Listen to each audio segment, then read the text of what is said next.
옆에 분들하고 서로 목례하시면서 우리 서로 축복하겠습니다. 평안하시고 강건하십시오. 이 또한 지나갈 겁니다. 여러분들 모르시죠? 신종 코로나 바이러스 때문에 전 세계가 지금 힘들고 어렵습니다만은 독감 환자는 훨씬 더 많이 줄었습니다. 왜냐하면 지금 어느 때보다도 위생 관리에 다들 신경들을 많이 쓰셔가지고 예전에 비해서 독감은 훨씬 더 줄었을 줄로 믿습니다. 네, 그러니까 우리가 너무 겁먹을 필요 없다는 겁니다. 너무 겁먹지 마시고 평상시대로만 위생 관리를 잘 해주시고 오히려 이번 기회를 통해서 우리가 더 깨끗하게 정리하는 습관, 또 위생 관리를 잘하는 그런 습관들을 기르면 오히려 더 전화위복이 되리라고 믿습니다. 아멘 안 합니까? 네, 이런 것도 아멘 하셔야 됩니다. 세상에 복 받는 거 싫어하는 사람 저는 지금까지 한 번도 본 적이 없습니다. 누구나 다 복을 받고 싶어 합니다. 이 복이라고 하는 것이 하늘로부터 오는 복이죠. 그래서 우리는 서로 간에 복을 빌어주고 또 복을 기원해 주기도 합니다. 우리나라도 새해 인사를 할 때면 항상 새해 복 많이 받으세요 그러잖아요, 그죠? 그냥 새해 복 받으세요 그러지 않고 복도 어떻게 받아요? 많이 받으라고 합니다. 그냥 많이 그러면 안 되고 많이 받으라고 해야 됩니다.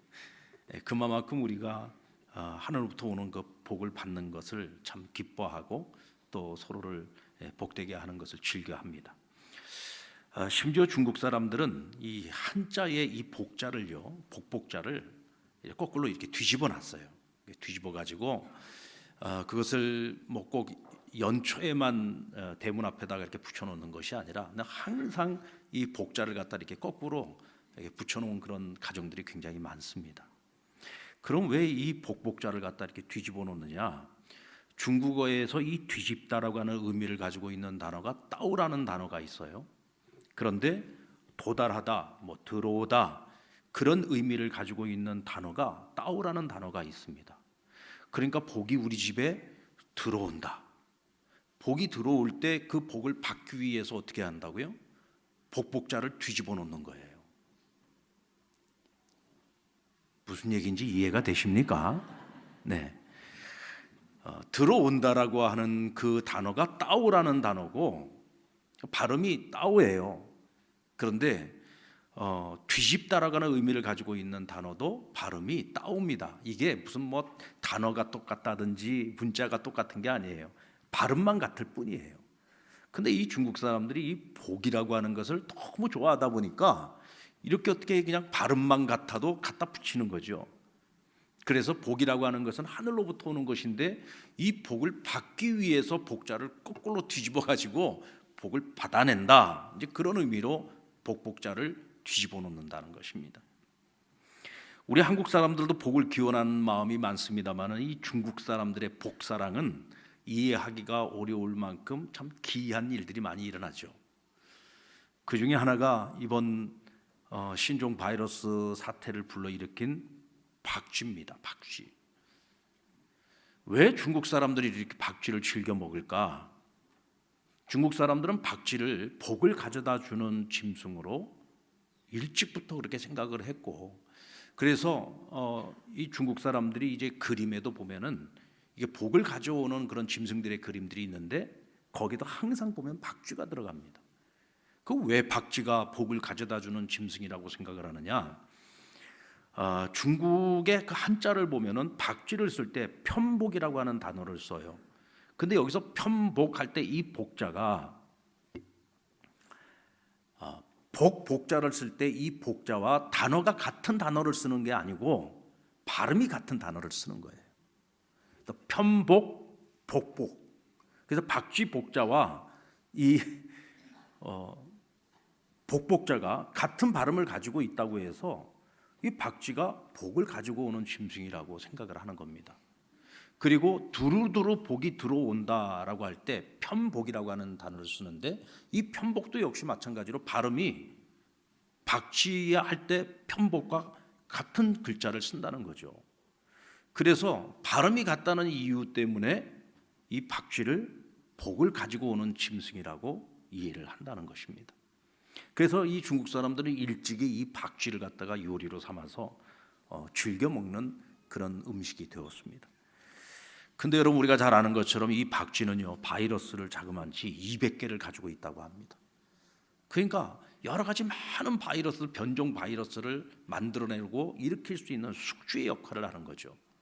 우리가 잘 아는 것처럼 지난번 사스 사태라든지 또 메르스 같은 경우도 전부 다 기본 숙주가 박쥐로부터 시작을 해가지고 뭐 사양 고양이라든지 혹은 낙타라든지 그런 중간 매개체를 통해서 변종이 돼가지고 이게 지금 인간을 위협하는 그런 바이러스 질병으로 오늘 우리에게 나타나고 있는 것입니다.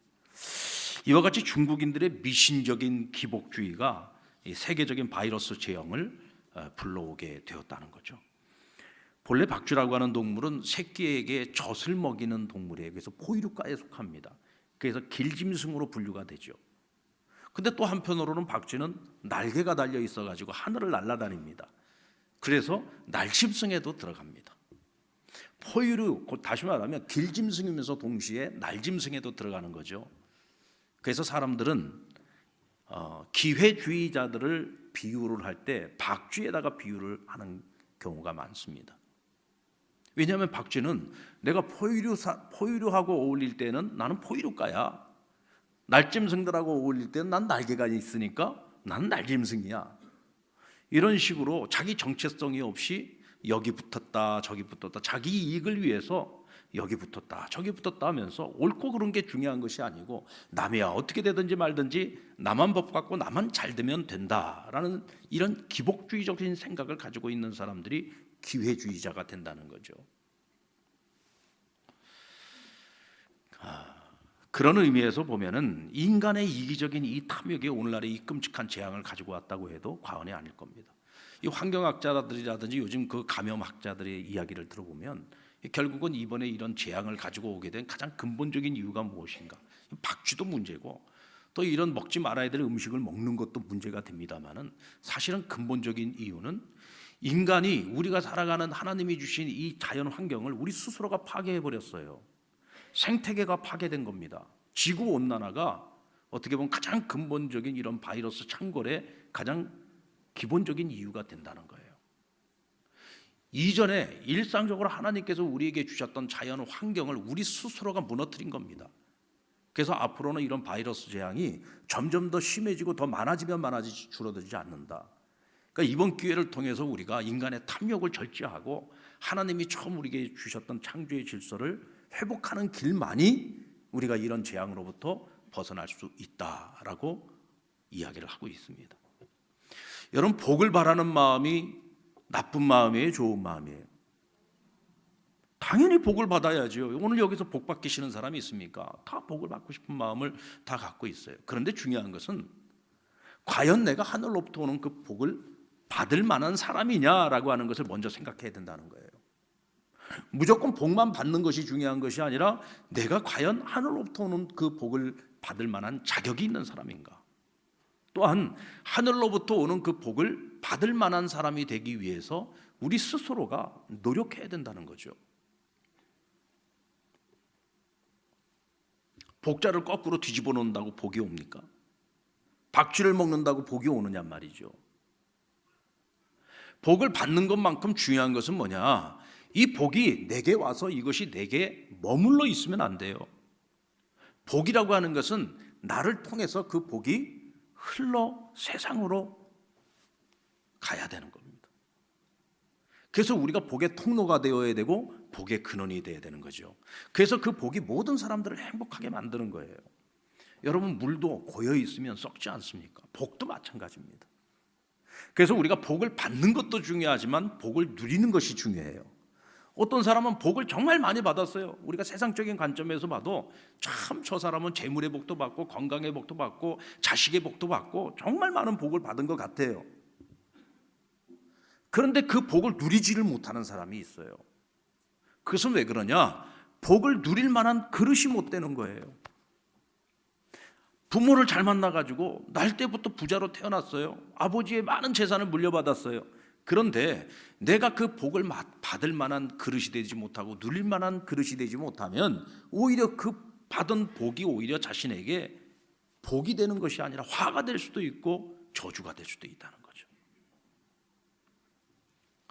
그런 의미에서 우리 새해가 좀 지났어요. 이제 벌써 2월 둘째 주를 맞이하고 있는데 그래도 좀 힘드니까 우리 서로 다시 한번 서로를 격려하면서 한번 서로에게 복을 빌어주는데 이렇게 한번 인사하십시다. 저를 통해서 당신이 복 많이 받았으면 좋겠습니다. 우리 서로 한번 축복하겠습니다. 네. 여러분들 복의 통로가 되시기 바랍니다. 나 때문에 다른 사람들이 복을 많이 받으면 자연히 나도 복을 받는 거예요. 내가 복이 있으니까 그 복이 흘러가는 것 아니겠습니까? 오늘 본문의 주인공인 아브라함의 아들 이삭. 오늘 이 이삭의 인생을 한마디로 정의하면 그는 하나님께 복을 많이 받은 사람이었습니다. 25장 11절의 말씀을 보면 아브라함이 죽은 후에 하나님이 그의 아들 이삭에게 복을 주셨고 그랬어요. 누가 복을 줬다고요? 하나님이 이삭에게 복을 주셨다라고 오늘 성경은 증언을 합니다. 26장 12절로 13절의 말씀을 보면 이삭이 그 땅에서 농사하여 그 해에 100배나 얻었고 열매를 얻는데 10배도 아니고 100배의 열매를 얻었다는 거예요. 그래서 여호와께서 그에게 복을 주심으로 그 사람이 창대하고 왕성하여 거부가 되었다 그랬습니다. 여러분, 이삭의 아버지 아브라함도 하나님께로부터 복을 많이 받았는데 아브라함에게는 거부가 되었다는 말씀은 없습니다. 근데 이삭은 거부가 되었다는 거예요. 부자도 그냥 부자가 아니에요. 아주 큰 부자가 되었다고 성경은 증언하고 있습니다. 26장 29절에 보면 아브라함, 그 아버지 아브라함 때에도 그랄 왕이었던 아비멜렉이 군대 장관 비고를 데리고 와가지고 아브라함하고 서로 맹세를 맺고 조약을 맺지 않습니까? 이 아비멜렉이 보니까 하나님께서 저 아브라함과 함께 하시는데 아브라함이 손을 대는 것마다 하나님 복을 주시는 거예요. 야, 저 사람은 하나님 복 주시는 사람이구나. 그래서 그 아브라함이 두려워요. 아브라함은 자기가 다스리고 있는 그 땅에 나그네로 와 있는 사람인데도 불구하고 날로 강성해지고 날로 부유해지는 거예요. 하나님이 그를 복 주시는 모습을 보니까 두려워. 그래서 제발로 찾아와 가지고 왕이 나그네에게 찾아와서 우리 서로 맹세하자, 조약을 맺자.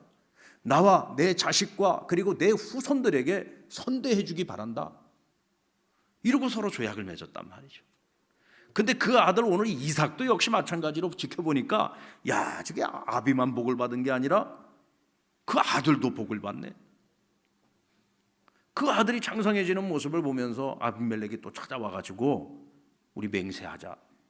너네 아버지 아브라함이 그래 했던 것처럼 너도 우리를 선대해라.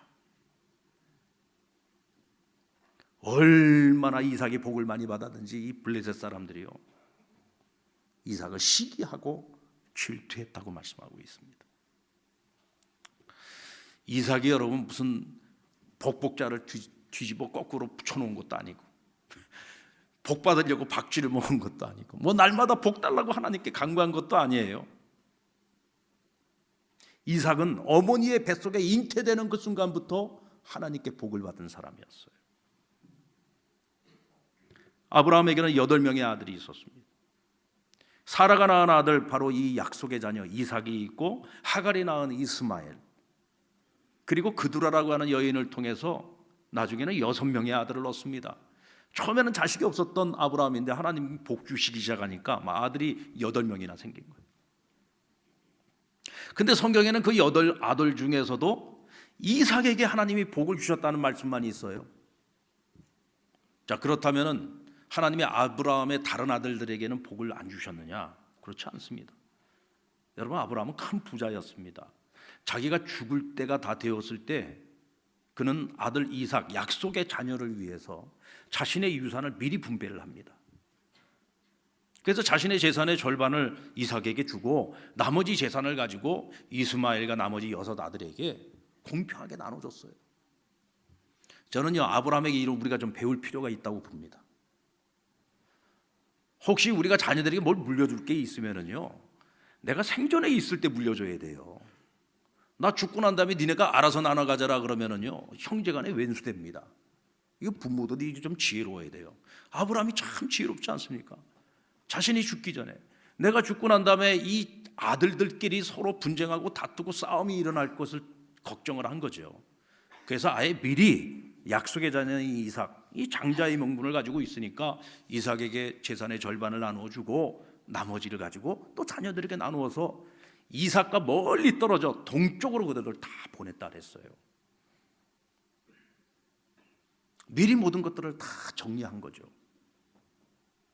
그러니 여러분, 다른 아들들도 아버지의 재산을 받아서 각자 자기 자리로 가가지고 그들도 다 복을 누렸습니다. 특별히 여러분 25장 12절로 18절의 말씀에 보면 하갈이 낳은 이스마엘의 족보가 나오는데 12방백을 이루었다고 했어요. 12방백은 야곱의 12지파와 버금가는 그런 큰 민족을 이루게 하셨다는 겁니다. 그러니까 이삭만 하나님이 주신 복을 받은 게 아니라 다른 자녀들도 다 복을 받아서 이스마엘 같은 경우는 큰 민족의 아비가 된 거예요.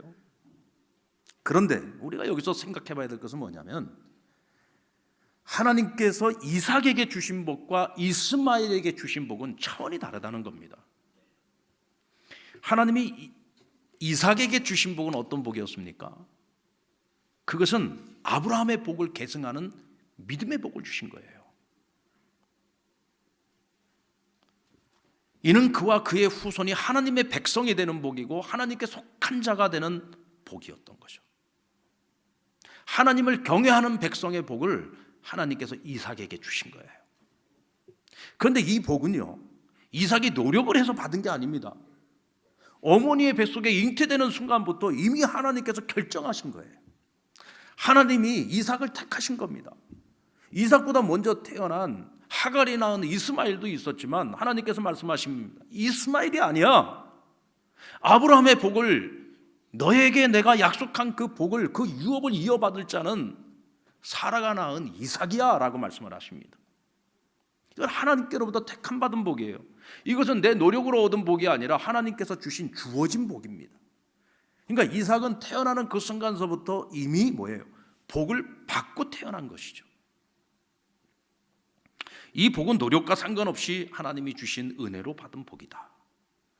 훗날 이삭이 나이 60세가 되어서 아들들을 얻습니다. 그것도 쌍둥이를 얻었어요. 이 아이들이 어머니 뱃속에서부터 싸웁니다. 얼마나 뱃속에서 서로 치고받고 싸우는지 엄마의 이 배가, 이 태가요 너무 아파. 근데 이걸 어떻게 할 방법이 없는 거예요. 아내를 너무너무 사랑하는 이삭이었지만 내가 아이를 가지고 있는 것도 아니고 이거 어떻게 도와줄 방법이 없어. 그래가지고는 하나님께 묻습니다. 하나님, 이럴 때는 어떻게 해야지 됩니까? 저도 어떻게 해야 될지 방법을 모르겠습니다. 이때 25장 23절에 하나님께서 이런 말씀을 해주시죠. 여호와께서 그에게 이르시되 두 국민이 내 태중에 있구나. 두 민족이 내 복중에서부터 나누이리라. 이 족속이 저 족속보다 강하겠고 큰 자가 어린 자를 섬기리라 하셨더라. 누가 누구를 섬긴다고요? 큰 자가 작은 자를 섬긴대요. 우리가 잘 알고 있는 것처럼 리브가의 뱃속에 하나님께서 쌍태를 갖게 하셨는데 하나에는 에서요, 하나에는 야곱입니다. 근데 누가 먼저 나옵니까? 에서가 먼저 태어났어요. 에서가 장자입니다. 그리고 둘째로 태어나는 게 누구예요? 야곱입니다. 이 야곱은요, 지가 먼저 태어나려고 그러는데 에서가 먼저 나가니까 에서의 발 뒤꿈치를 잡고 태어났어요. 그래서 그 이름이 야곱이 된 거예요. 근데 보세요. 분명히 태어나는 것, 세상에 먼저 태어나오는 것은 에서가 먼저 나왔는데 하나님께서는 누구를 기업 물을 자로 삼았어요? 누가 아브라함의 그 축복을 유업으로 받아요? 야곱이란 말이에요. 이건 하나님께서 정하신 거야. 이건 야곱이 노력을 해서 얻을 수 있는 것이 아니에요. 하나님께서 처음부터 그렇게 작정을 하신 거예요. 그러면 이 집안의 평안을 위해서 아예 처음서부터 야곱이 먼저 장자로 태어났으면 모든 것은 그냥 순리대로 풀릴 수 있잖아요. 형제간에 서로 원수가 될 필요도 없고 야곱이 아버지를 속이고 형을 속일 필요도 없었죠. 근데 왜 하나님께서는 야곱을 계승자로 삼으셨으면서 택하셨으면서 왜 둘째로 태어나게 하셨을까요? 그건 저도 몰라요. 그건 여러분도 몰라요. 그건 하나님 마음이에요. 그런데 우리는 성경을 통해서 이 두 사람의 역사를 알잖아요. 왜 하나님께서 택하시기는 야곱을 택하셨는데 야곱이 둘째로 태어나게 하셨느냐? 여기 이유가 있죠. 하나님의 선하신 뜻이 있죠. 여기서 중요한 것은 뭐냐? 야곱이 믿음의 계승자가 되고 아브라함의 그 축복을 유업으로 받을 수 있었던 것, 그것은 야곱의 노력에 의해서 얻어진 것이 아니라 그것은 처음부터 전적으로 하나님의 택함과 하나님이 주시는 복으로 시작이 되어졌다라고 하는 것입니다. 자, 그렇다면 오늘 저와 여러분은 어떻습니까? 갈라디아서 4장 28절로 31절 말씀 우리 같이 한번 읽어볼까요? 시작. 형제들아, 너희는 이삭과 같이 약속의 자녀라. 그러나 그때의 육체를 따라 난 자가 성령을 따라 난 자를 박해한 것과 같이 이제도 그러하도다. 그러나 성경이 무엇을 말하느냐? 여종과 그 아들을 내쫓으라. 여종의 아들이 자유 있는 여자의 아들과 더불어 유업을 얻지 못하리라 하였느니라. 그런즉 형제들아, 우리는 여종의 자녀가 아니요 자유 있는 여자의 자녀니라.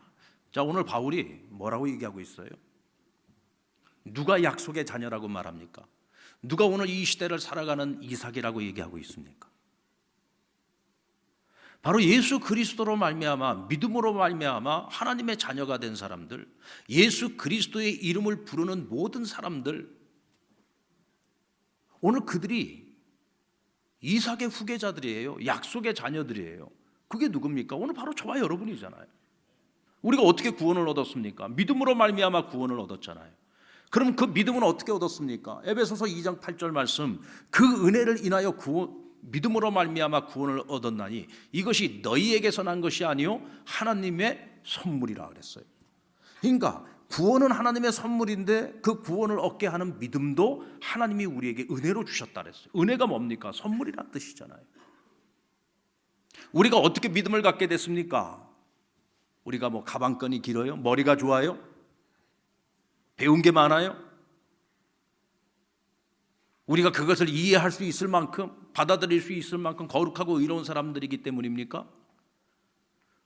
우리가 노력을 해서 그 구원을 선물로 받았습니까? 믿음을 선물로 받았습니까? 아니잖아요. 전적인 하나님의 은혜죠. 그 많고 많은 사람들 중에 하나님이 저와 여러분을 택하여 그 믿음을 선물로 주셔서 믿어지게 하시고 그 믿음으로 말미암아 구원을 얻었단 말이에요. 그래서 하나님의 자녀되는 권세를 얻게 되었고 하나님의 나라를 우리가 유업으로 얻게 된 것입니다. 아멘입니까? 이것은 하나님께서 이삭을 처음부터 택하여 그에게 복을 주신 것처럼, 야곱을 택하여 하나님 그에게 복을 주신 것처럼 오늘 저와 여러분도 그런 택함의 복을 통해서 하나님이 주시는 구원과 하나님의 자녀됨과 하나님 나라를 유업으로 받는 이 놀라운 복을 받게 된 것이다. 여러분, 이스마엘이요, 죽었다 깨나도 받을 수 없는 것이 바로 그 이삭의 복인 거예요. 이삭의 복. 자신이 가진 그 전 재산을 전부 다 쏟아부어도 이삭이 받은 하나님이 택하여 주신 그 복은 받을 수가 없어요. 그런데 오늘 저와 여러분이 그 복을 지금 받아 누리고 있단 말이에요. 아멘입니까? 이쯤 되면은요, 우리가 막 얼굴에 지금 막 광채가 나야 돼요. 막 기쁨이 넘쳐 있어야 돼요. 우리가 어떻게 살아야 됩니까? 그런 복을 받았는데 그 복에 합당한 삶을 살아가야 되잖아요. 그 복에 합당한 삶이 무엇입니까? 범사에 감사하는 삶을 살아가는. 혹시 여러분, 내가 지금 살아가는 내 삶의 형편이 좀 어렵습니까? 내가 원하는 것만큼 일이 잘 안 풀립니까? 내 자식들도 내가 원하는 것만큼 길이 좀 잘 열리지 않고 내가 원하는 것만큼 좀 자라주지 않았습니까? 남들처럼 나도 좀 건강했으면 좋겠는데 늘 건강이 부실해서 어렵습니까? 그럼에도 불구하고 우리는 범사에 하나님께 감사해야 돼. 왜? 우리는 이미 하나님께 내 힘으로 내 능으로 절대로 얻을 수 없는 너무나 큰 복을 하나님께로부터 거저 받았기 때문에 그렇다. 우리 늘 감사해야 돼. 부모가 자식을 낳고 그 자식을 기르면서 부모는요, 자식을 위해서요 모든 걸 다 내어주죠. 아낌없이 내어줍니다. 없어서 못 주는 거지 있기만 하면요 다 줍니다. 부모가 자식에게 아낄 게 뭐가 있습니까? 그런 은혜를 잊고 우리 자녀들이 성장을 합니다.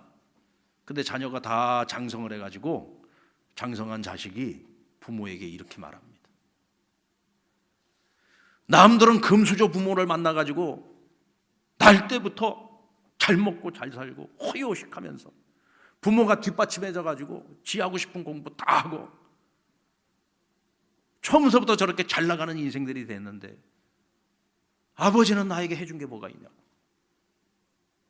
나에게 물려준 건 가난밖에 더 있냐고. 남들은 저렇게 다 건강하게 태어나서 건강하게 잘 사는데 왜 나에게는 건강을 주지 못했느냐고. 나도 좀 남들처럼 좀 잘난 인물과 남들처럼 좋은 머리 가지고 태어나서 좀 멋지게 살고 싶었는데 왜 나한테는 좋은 머리도 안 물려주고 왜 나한테는 잘난 인물도 안 물려주고 이렇게 세상에서도 주목받지 못하는 인생을 살게 하느냐. 그러고 부모를 원망을 한다고 생각을 해보세요. 그 부모 입장에서 참 이거 정말 기가 막힌 노릇 아닙니까? 실컷 다 길러놨더니 받은 것에 대한 감사는 없고 부족한 것 때문에 날마다 원망만 한다면 기가 막힌 노릇 아니겠습니까? 근데 여러분, 우리가 하나님께 그럴 때가 많다는 거예요. 하나님께 그 큰 은혜를 우리가 잊고 살아가면서, 심지어는 하나님께서 자기 독자도 우리를 위하여 아끼지 아니하셨잖아요. 여러분, 하나님께서 아브라함의 믿음을 인정해 주실 때 뭐라고 했습니까? 내가 내 독자를 나를 위하여 아끼지 아니하였으니 내가 이제야 너가 나를 경외하는 줄 내가 알았다. 아브라함은 하나님을 경외하기 위해서 자기 독자를 아끼지 않았어요. 그런데 여러분 보세요. 하나님께서는 우리를 사랑하셔서 우리를 위하여 자기 독자를 아끼지 아니하셨어요. 그러니까 아브라함이 하나님께 받은 복보다 우리가 받은 복이 훨씬 큰 거야. 아직도 이해가 안 갑니까? 아브라함은 하나님을 위하여 자기 독자를 아끼지 않았어. 그런데 하나님은 우리를 위하여 자기 독자를 아끼지 않은 거예요. 누가 더 큰 복을 받은 겁니까? 우리가 받은 복이 훨씬 큰 거잖아요. 그런 우리를 위해서 하나님 무엇을 아끼시겠습니까? 하나님께서 우리에게 택함과 구원의 복만 주셨나요? 당신의 자녀들에게 무엇을 아끼시겠어요? 그러니까 하나님 뭐라고 말씀하십니까? 구하라, 찾아라, 두드려라. 내가 너희에게 필요한 것들이 있으면 내가 줄게. 너희가 먼저 하나님 나라와 의를 구하면 이 모든 것을 내가 더하여 줄게. 하나님께서 우리에게 더 주시겠다고 약속하셨어요. 이미 받은 복으로 끝나는 것이 아니라 더 많은 복을 주시겠다고 약속해 주셨어요. 그것을 내가 받아서 누리느냐 못 누리느냐는 건 우리의 책임이지, 그건 하나님 책임이 아니야. 구원은 우리가 노력해서 얻을 수 없는 것이기 때문에 하나님이 우리에게 택하여 선물로 주시는 것이지만, 그 이후에 하나님이 우리에게 주시는 복들은 심는 대로 거두는 거예요. 여러분, 이삭이 택함의 복만 받은 게 아니잖아요. 재물의 복도 받았어요. 거기다가 든든한 두 아들을 얻었어요. 평생을 한 여자만 사랑하면서 평생을 부부가 해로하면서 행복하게 살았어요. 성경에 나오는 족장들 중에서 가장 평안한 삶을 살았던 사람이 누구냐? 이삭입니다. 그 이삭은 어떻게 복을 받고 그 받은 복을 누리면서 살았을까요? 그것은 이삭이 좋은 것을 심었기 때문에 그렇습니다. 여러분, 이삭이 무엇을 심었습니까? 그는 순종을 심었어, 하나님께. 모리아산에서 아브라함이 이삭을 바칠 때 하나님께서 그의 믿음을 인정해 주셨죠. 근데 사실은 모리아산 사건은 아브라함의 믿음만 인정받은 사건이 아니라 이삭의 믿음도 인정받은 사건이에요. 이삭이 마음만 먹으면은 아버지의 뜻을 거역할 수 있었어요. 하나님의 뜻을 받아들이지 않을 수 있었어요. 그런데 이삭은 아버지 아브라함을 신뢰했습니다. 믿었습니다. 아버지의 말에 귀를 기울였지요. 아버지의 뜻을 받아들입니다. 그러면서 아버지 아브라함이 신뢰하고 사랑하고 믿고 따르는 하나님의 뜻을 받아들인 거예요. 기꺼이 결박당하고 기꺼이 제단 위로 올라갔던 거죠. 이삭은 알았던 겁니다. 믿음이라고 하는 것은 순종이라는 것을. 순종하지 않는 믿음은 그건 진정한 믿음이 아닙니다. 순종할 만해서 하는 순종은 순종이 아니에요. 순종할 수 없는 가운데에서도 순종할 수 있는 것이 진정한 순종인 거죠. 그래서 여러분, 순종은 기적을 가지고 오는 것이고 그 순종이 복을 가져오는 것입니다. 여러분, 이삭이 몇 세에 결혼을 합니까? 나이 40에 결혼을 했어요. 아니, 하나님께서 이삭으로 하여금 큰 나라 큰 민족 이루게 하시겠다고 약속을 해주셨으면 좀 장가도 좀 일찍 보내주면 얼마나 좋아. 한 10대 후반에 한 18살 19살쯤 돼가지고 빨리 장가 보내가지고 애들도 빨리빨리 그냥 쑥쑥쑥 나오면 얼마나 좋아요. 하나님이 약속해 주셨잖아요. 큰 나라 큰 민족 이루게 하시겠다고. 근데 나이 40이 되도록 장가를 못 갔어. 장가 못 간 이유는 성경에 말씀을 안 하고 있으니까 나도 알지 못해요. 나이 40에 장가를 갔습니다. 근데 신부감을 구하는데 자신의 족속 중에서 신부감을 구해야 되기 때문에 멀리 하란으로 가야지 됩니다. 헤브론에서 하란까지 가야 되는 거예요. 자, 지금 이삭이 결혼을 하면은 누가 데리고 살 여자예요? 이삭이 데리고 살 여자예요. 평생을 같이 살아가야 되는 여자예요. 그럼 누가 구하러 가야 돼요? 누가 찾으러 가야 돼요? 이삭이 찾으러 가야죠. 그런데 아브라함은 어떻게 합니까? 자기 집에 있는 늙은 노종 엘리에셀을 대신 보냅니다. 여러분 같으면은, 여러분이 이삭 같으면 어떻게 하겠어요? 전 저 같으면은 아버지한테 한 번쯤은 따지고 대들겠어요. 아버지, 아니 내가 살려잔데, 내가 함께 살려잔데, 저 노종이 뭐라고 저 사람을 보냅니까? 제가 가서 데리고 오겠습니다. 여러분 같으면 그렇게 안 하겠어요? 근데 이삭은 그러지 않았어요. 그냥 받아들입니다. 아버지가 저렇게 하신 데는 뭔가 이유가 있겠지, 뜻이 있겠지. 여러분, 헤브론에서요 하란까지 가다 보면은 거기에 가나안의 많은 도시들을 거쳐가게 됩니다. 가나안의 여러 도시를 거치면서 만약 이삭이 세상 여인들의 아름다움을 먼저 보고 나면 하나님께서 이삭의 짝으로 이미 정해놓으신 리브가를 봤을 때 리브가가 가지고 있는 그 아름다운 믿음의 그 복과 그 여인이 가지고 있는 그 거룩함과 그 성숙함을 보았을 때 전혀 그것이 마음에 와닿지 않았을까? 왜? 이미 세상 여인들의 아름다움을 보았기 때문에 그렇죠. 그래서 이삭을 보내지 않은 거예요. 이삭이 그런 아버지의 기쁜 뜻을 알았는지 몰랐는지는 모르겠습니다만은 그는 어쨌든 아버지의 뜻에 순종했어요. 그러니까 여러분, 리브가 같이 정말 아브라함의 믿음에 버금갈 만한 그런 성숙한 믿음의 딸을 하나님께서 미리 다 계획해 놓으셨다가 만나게 하시고 부부가 되어 평생을 같이 해로하게 만드셨잖아요. 아버지 아브라함의 때처럼 가나안 땅에 큰 가뭄이 들었습니다. 그래서 아브라함처럼 애굽으로 떠나려고 하는데 하나님께서 나타나셔서 뭐라고 합니까? 내가 너를 축복하는 땅은 이 가나안 땅이다. 떠나지 마라. 힘들어도 버텨라. 그래서 순종해서 버텼어요. 그랬더니 하나님께서 그곳에서 복을 주시는데 거부가 되게 하셨잖아요. 여러분, 순종하면 복이 오는 거예요. 아멘입니까? 자식들도요, 부모 아래 순종하는 자식들은 고생을 덜 해요. 부모가 자식들에게 훈계를 하고 교훈을 하고 가르치고 지도해 줄 때 자식 잘 되라고 지도해 주잖아요. 그럼 좀 부모가 하는 말에 귀를 잘 기울이면 헛되게 돌아갈 필요가 없고 먼 길로 돌아갈 필요가 없고 고생할 필요가 없어요. 꼭 말 안 듣고 꼭 동으로 가라면 서쪽으로 가고 꼭 청개구리 같은 자식들이 있잖아요. 그러면 지가 사서 고생하는 거야.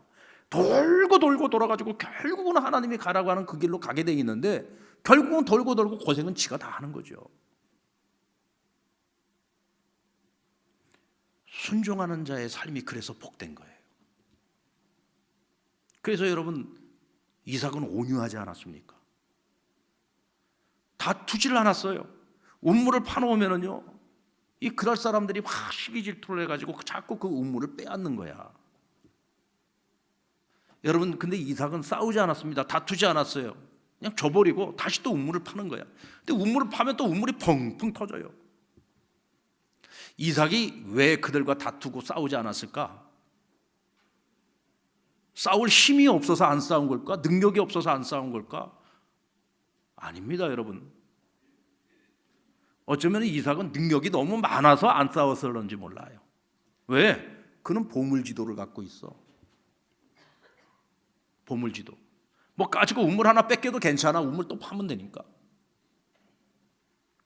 아버지가 예전에 브엘세바에다가 파두었던 우물만 해도요 자그만치 7개입니다. 브엘세바라고 하는 뜻이 7개의 우물이라는 뜻이에요. 7우물을 가지고 있었어. 그런데 아브라함이 죽고 나니까 그것을 시기 질투했던 그랄 사람들이 그걸 흙으로 다 메꿔버려 흔적도 없이 없애버린 거야. 그래도 이삭은 걱정하지 않아요. 왜? 아버지가 나그네들을 섬기기 위해서, 이웃을 섬기기 위해서 우물을 파고 그 주변에다가 에셀나무를 심었거든요. 그러니까 에셀나무만 찾으면 돼. 그리고 어렸을 때부터 아버지에게 배운 것들을 기억을 되살려가지고 아버지한테 열심히 배웠어요. 훈련받았어요. 교육받았어요. 그것을 귓구멍으로도 듣지 않고 콧구멍으로도 듣지 않는 자식들도 있지만 그 말 한마디 한마디를 다 귀에다가 담고 마음에다가 담았던 이삭은 우물을 빼앗길 때마다 그 기억을 더듬으면서 아버지가 파두었던 흙으로 메꿔버린 우물이지만 그 우물을 다시 찾아내는 거예요. 한두 개 빼앗겨도 괜찮아요. 5개나 남아있는데. 그 모습을 누가 지켜봅니까? 아비멜렉이 지켜보고 있었던 거예요. 그러면서 무슨 생각이 들어요? 두려운 거예요. 야, 저거 아브라함의 자식 저 이삭은 아브라함만큼이나 하나님이 함께하는 사람이구나. 그 자기가 먼저 찾아와서 동맹을 맺자 그러죠.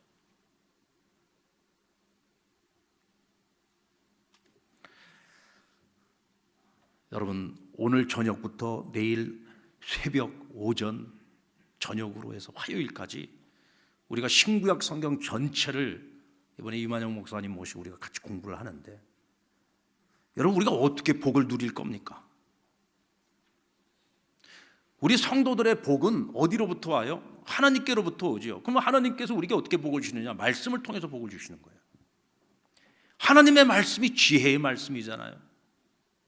하나님의 이 말씀 속에 지혜가 담겨 있고 명철이 담겨 있는 거야. 인생의 복된 길이 이 안에 다 있어요. 그러니까 그걸 배워야 되는 거예요. 그걸 깨달아야지 되는 거야. 이렇게까지 말씀을 드리는데도 참석하지 않으면 그건 뭐 내가 못 받는 거고 내가 못 누리는 거예요. 아멘. 여러분 참석해서 누리시기 바랍니다. 누리세요. 말씀의 복이 있습니다. 그리고 이삭은 기도하잖아요. 아내가 아이를 못 가져. 40에 결혼했는데 20년 동안 아이를 못 갖는 거예요. 근데 성경에 참 재미있어요. 성경을 읽을 때 잘 읽어야 됩니다. 이삭이 자신을 위하여 아내를 위해 기도했다고 하지 않고 아내를 위하여, 리브가를 위하여 아내를 위해 기도했다 그랬어요. 이게 무슨 얘기냐면 과거 이 고대 시대에는 아내가 아이를 갖지 못하면은요, 그건 수치요, 부끄러움이었어. 그러니까 내 아내가 그런 부끄러움을 당하지 않도록 하나님, 내 아내에게 자식을 주십시오, 아들을 주십시오라고 기도를 했는데 몇 년 기도했다고요? 20년 기도했어. 아니 하나님이 주실 거면 좀 일찍 주시지 뭐 20년이나 기다리게 해. 하기야 그 아버지는 25년 기다렸으니까 5년 단축됐네요. 이삭은 아는 거예요. 자기 아버지 아브라함도 25년 기다려가지고 하나님의 약속을 받아냈어요. 아, 하나님은 급한 게 없으신 분이구나. 그렇죠, 여러분. 하나님은 100세에도 주시려면 주시는 분이잖아요.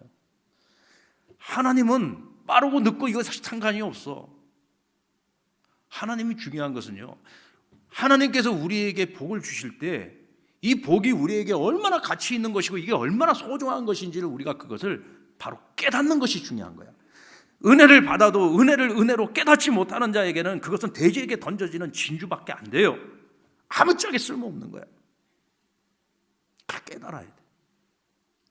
너무 쉽게 얻은 것은요, 당연한 것으로 알아요. 감사한 줄을 몰라요. 왜 성경에 여러분 그렇게 기도하라고 말씀하십니까? 기도해서 받으라고 말씀을 하시잖아요. 여러분들 기도해서 받은 게 많아요? 기도 안 하고 받은 게 많아요?